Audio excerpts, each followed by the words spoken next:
చేసి మాట్లాడారు. సమయంలో మన మధ్యలో వాళ్ళ బావగారు ఉన్నారు, రెండవ బావగారు కొన్ని విషయాలు తెలియపరుస్తారు. తర్వాత మన కార్యక్రమం 2-3 నిమిషాలు.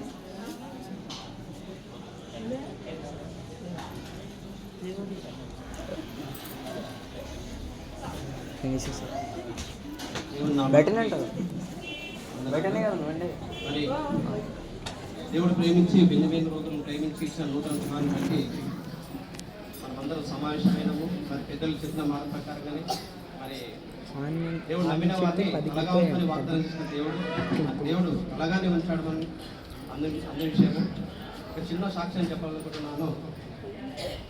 అయితే యేసుక్రీస్తు శిష్యుల్లో 12 మంది శిష్యులు దేవుని పరిచయం చేయడానికి శిష్యులు ఎన్నుకున్నాడు. మరి ఆ శిష్యుల ద్వారా ఎన్నో ఘనక్రియలు జరిగినాయి.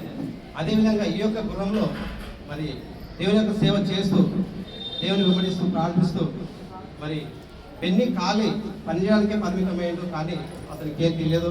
మరి సేవటువంటి ప్రవీణ్ భాస్కర్ గారు ఆ యొక్క ప్లాట్ చూసి మరి ఇవన్నింటినీ సెట్ చేసి ఎంతో ప్రయాసంగా మరి ముందుండి నడిపించి మాట్లాడే విషయంలో కానీ, ఇల్లు ఇప్పించే విషయంలో కానీ, అన్నింటికి ఆర్థికంగా కానీ శారీరకంగా కానీ ప్రతి దాంట్లో ఎంతోగా శ్రమపడి మరి ఈ యొక్క విషయాన్ని ముందుకు నడిపించాడు. ప్రత్యేకంగా ఆ యొక్క ప్రవీణ్ మాస్టర్ గారికి నా తరఫున యేసుక్రీస్తు తరఫున ప్రత్యేకంగా వందనాలు తెలుపుతున్నాను.